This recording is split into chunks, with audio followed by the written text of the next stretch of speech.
ஒவ்வொரு புராணத்திற்கும் ஒரு உண்மை உண்டு. ஒவ்வொரு உண்மைக்கும் ஒரு கதை உண்டு. Thank you for watching our channel. ராமாயணத்தில் மிகவும் சக்தி வாய்ந்தவர்களான வாலிக்கும் அனுமனுக்கும் இடையே நடந்த சண்டையை பற்றி இந்த கதையில் காண்போம். ராமாயணத்தில் ராமருக்கும் இராவணனுக்கும் இடையே நடந்த போரை பற்றியும் ராமர் வாலியை கொன்ற நிகழ்வை பற்றியும் நம்மில் பலருக்கு தெரியும்.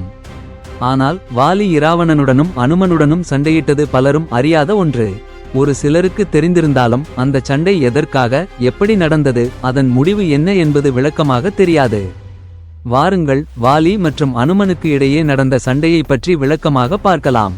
முதலில் வாலியும் அனுமனும் தனித்தனியே எவ்வளவு பலம் வாய்ந்தவர்கள் என்பதை பார்ப்போம். தேவர்களும் அசுரர்களும் திருப்பாற்கடலை கடைந்தபோது வலிமையான அசுரர்களுக்கு ஈடு கொடுக்க முடியாமல் தேவர்கள் சோர்ந்து போனார்கள்.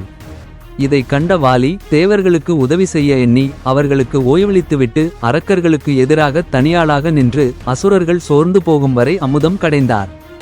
அப்படி கடைந்தெடுத்த அமுதத்தை வாலி குடிக்கவில்லை. ஏனெனில் தன் உடல் வலிமைக்கு முன் சாகா வரம் ஒரு பொருட்டல்ல என்று அவர் நினைத்தார்.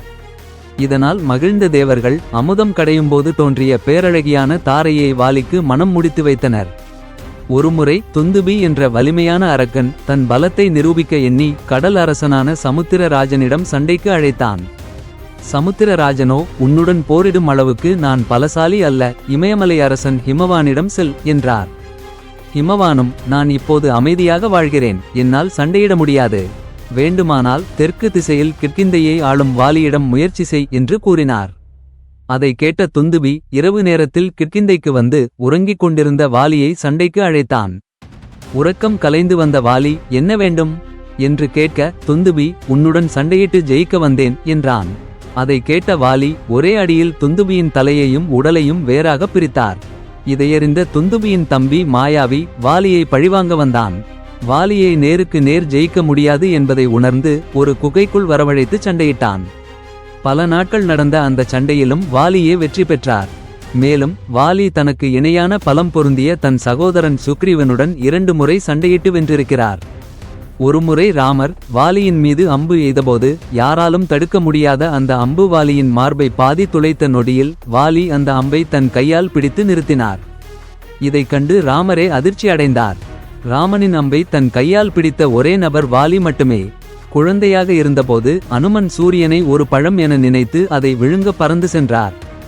இதைக் கண்டு கோபமடைந்த இந்திரன் தன் வஜ்ராயுதத்தால் அனுமனை தாக்கினார். அந்த தாக்குதலில் அனுமன் மயங்கி விழுந்தார். தன் மகன் தாக்கப்பட்டதைக் கண்டு கோபமடைந்த அனுமனின் தந்தை வாயு பகவான் பூமியில் காற்றை நிறுத்தினார். இதனால் அச்சமடைந்த தேவர்களும் கடவுள்களும் அனுமனுக்கு மீண்டும் உயிர் கொடுப்பதாகவும் பல சக்திகளை வரமாக அளிப்பதாகவும் வாயு பகவானிடம் உறுதியளித்தனர்.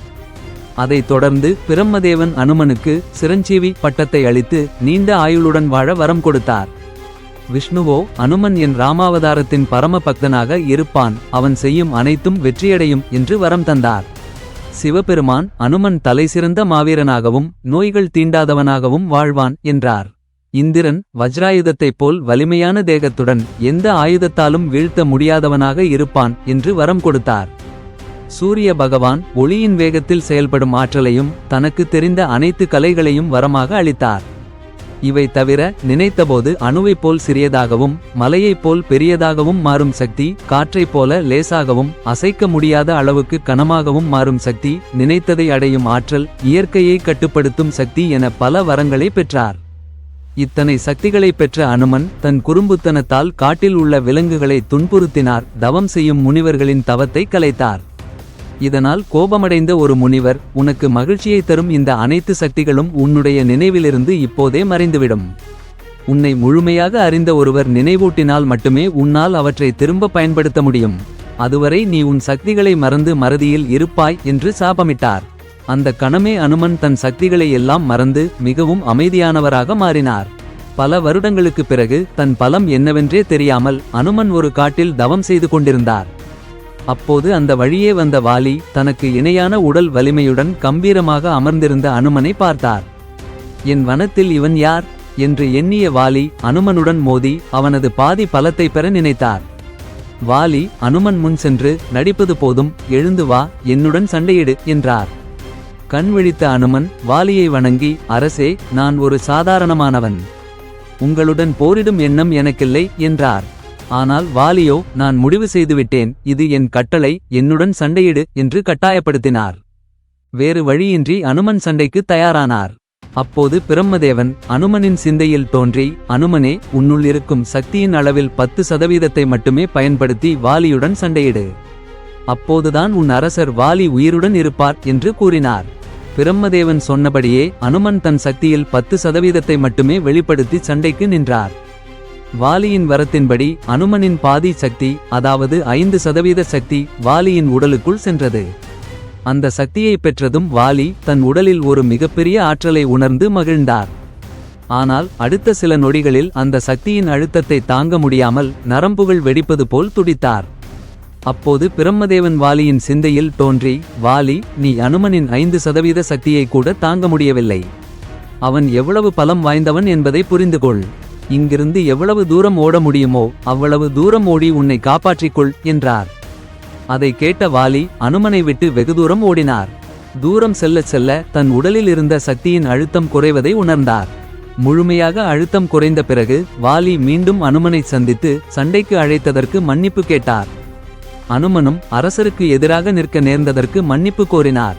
இருவரும் சமாதானம் ஆன பிறகு வாலி அனுமனை தன் ராச்சியமான கிர்கிந்தையின் முதன்மை அமைச்சராக அறிவித்தார். இந்த நிகழ்வுக்கு பிறகுதான் அனுமனும் சுக்ரீவனும் நண்பர்களானார்கள். வாலியும் இராவணனும் சண்டையிட்டு பின் நண்பர்களானார்கள். இந்த கதை இத்துடன் முடிவடைகிறது. மேலும் சுவாரஸ்யமான கதைகளுக்கு சப்ஸ்கிரைப் செய்து எங்கள் பயணத்தில் இணையுங்கள். நன்றி.